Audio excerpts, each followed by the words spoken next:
Hey guys, welcome back. I hope you're having an amazing day. Let's get right into the stories. The first one is an entitled People Story. My neighbor Karen has always been a bit off her rocker. Ever since she moved in next door a year ago, she's been nothing but a nuisance.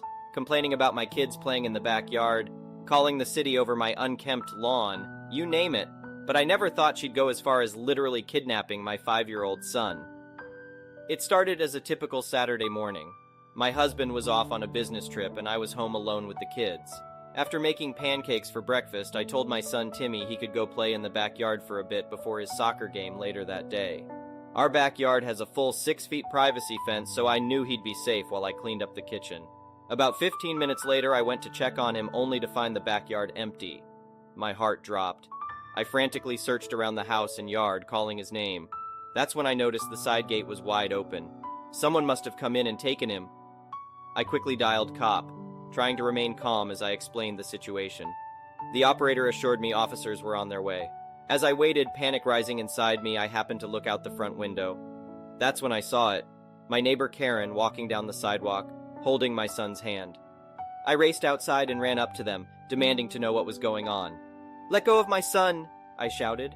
Karen looked at me coolly. "I have no idea what you're talking about," she said. "Timmy is my child." I was floored. Was this woman actually trying to claim my son as her own?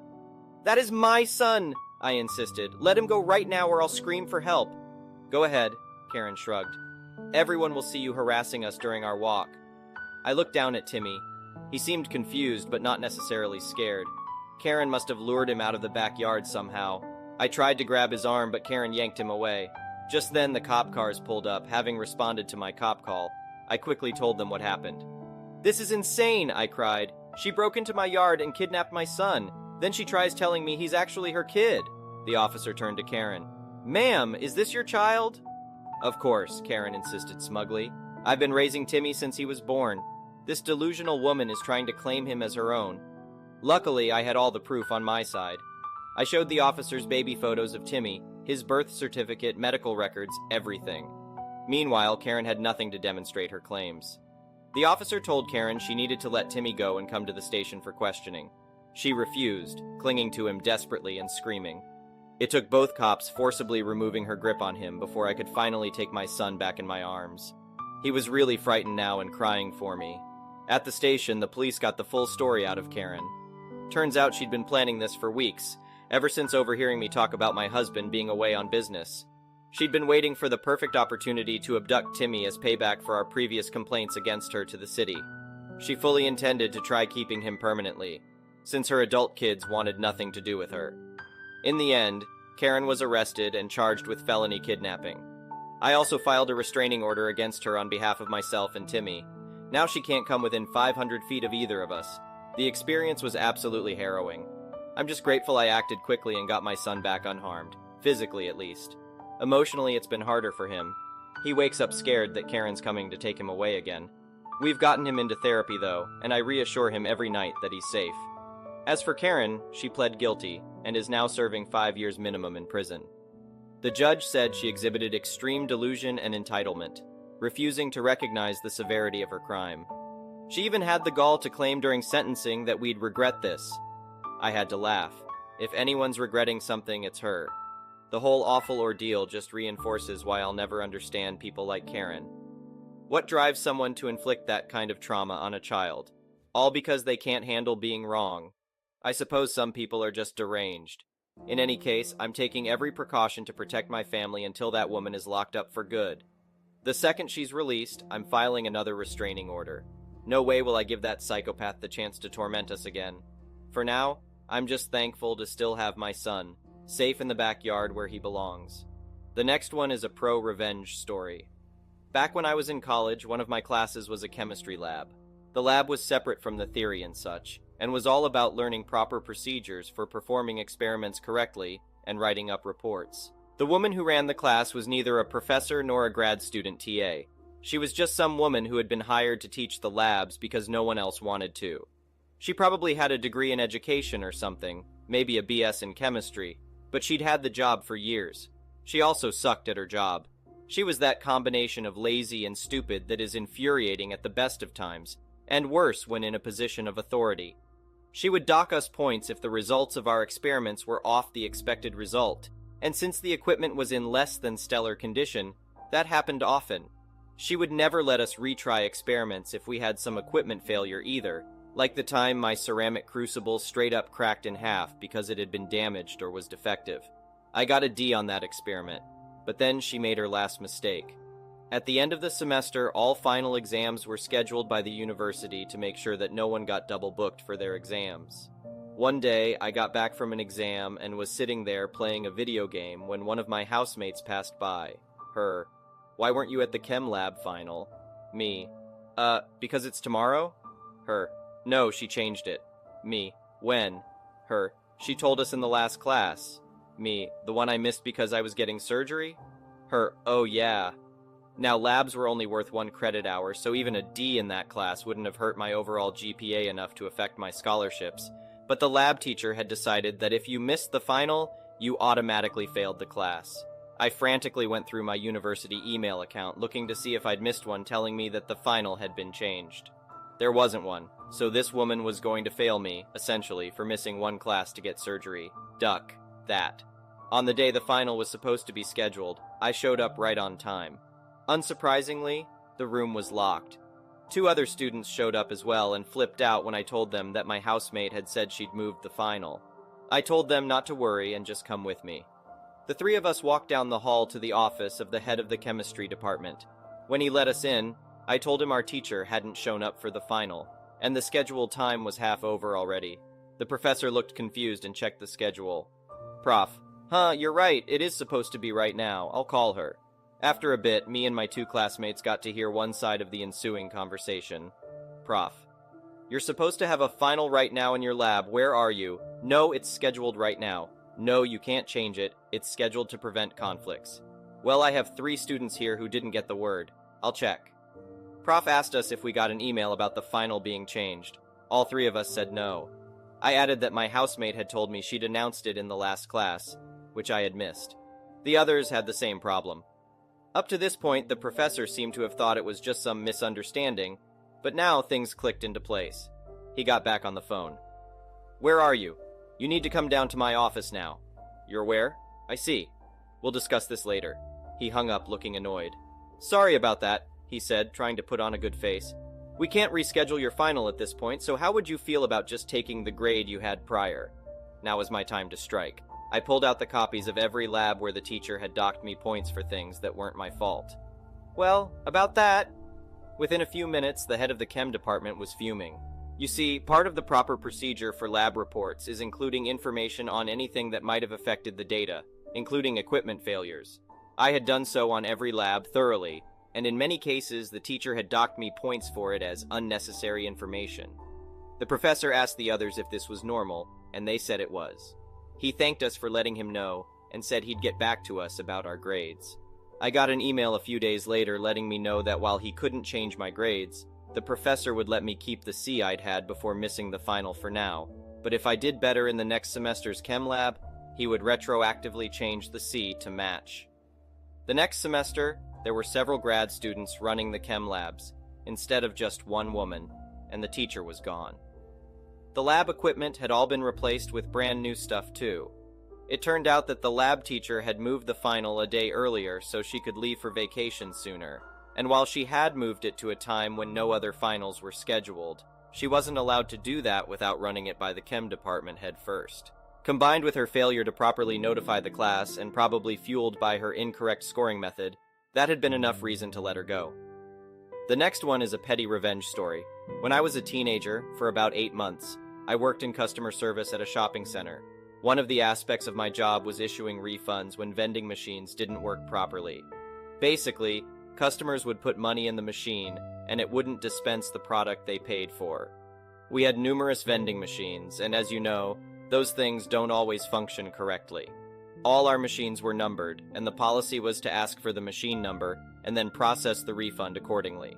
Considering that most refunds were for 50 cents to $1, management told us, just side with the customer, it's not worth the hassle.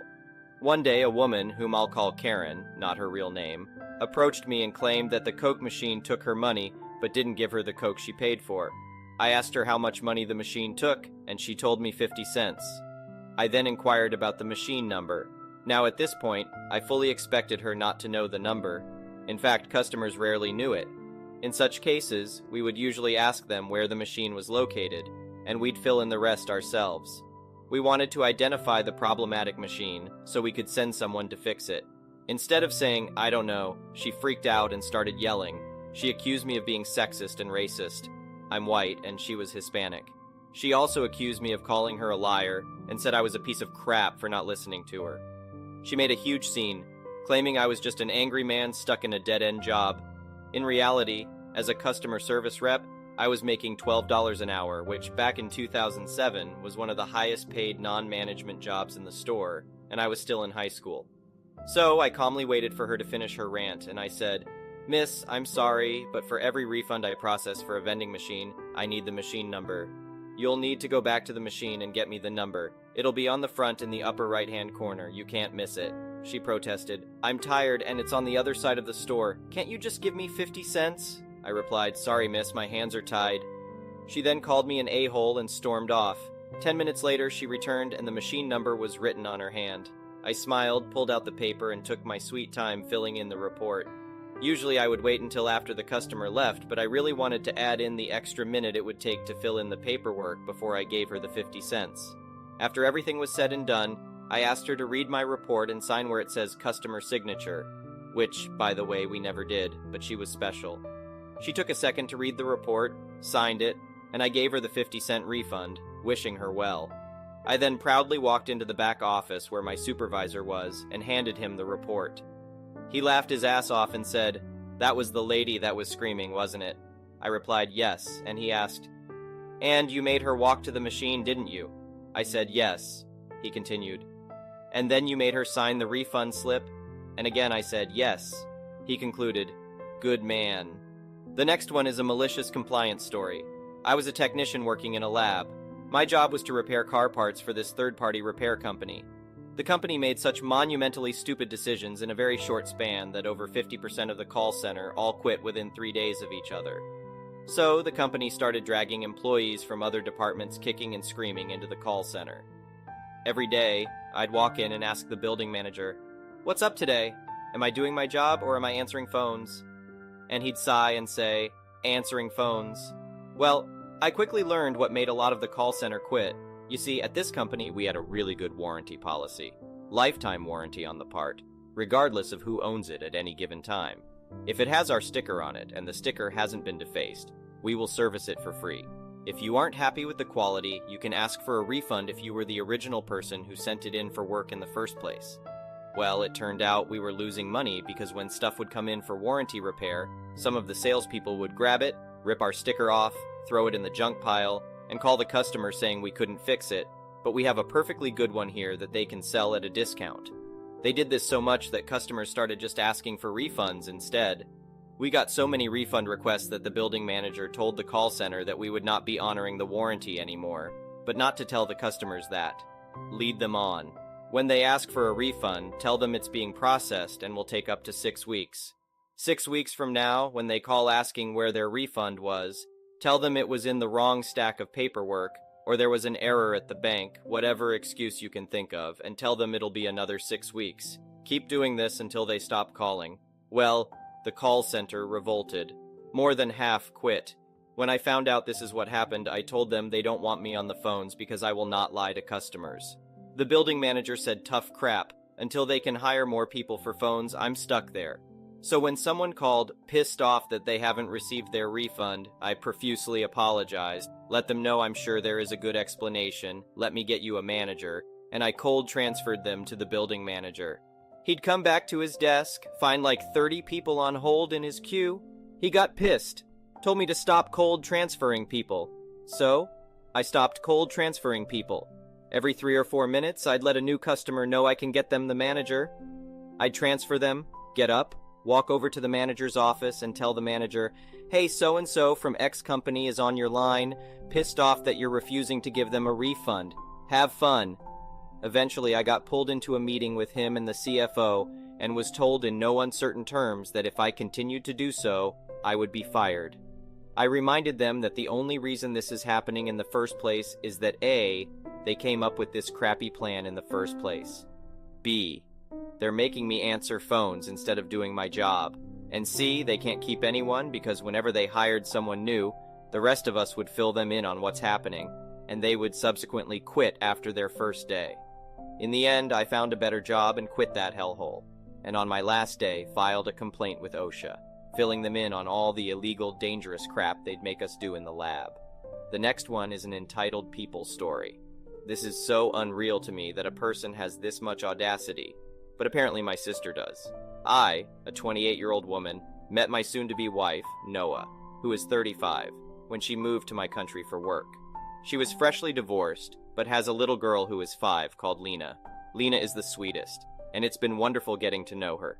Noah divorced her husband after realizing she was gay, and he ran for the hills, stating he didn't want anything to do with her or Lena in case she passes it on. Whatever the heck that means. I proposed to Noah 10 months ago because I knew she'd be too nervous to do it herself. It wasn't extravagant. I just asked her over dinner with Lena's blessing. We've agreed we want a simple and intimate wedding. Her first wedding was big and she hated it. So, just family and close friends. My parents have offered to give us some money to help, even though we've reassured them it won't be a big affair. But they wanted Lena to get a pretty flower girl dress and wanted to pay for my dress and whatever Noah will wear, probably a suit. Enter my entitled younger sister Kate, who is 25 and acts like she and her boyfriend are engaged, but he's too scared to actually ask her. She's the golden child, spoiled, and gets whatever she wishes. She's made some remarks about Noah already having a child and being a divorcee, but I told her to lose the ignorance. Just because she decided to stay in our small hometown and not expand her personality doesn't mean she can say stuff like that.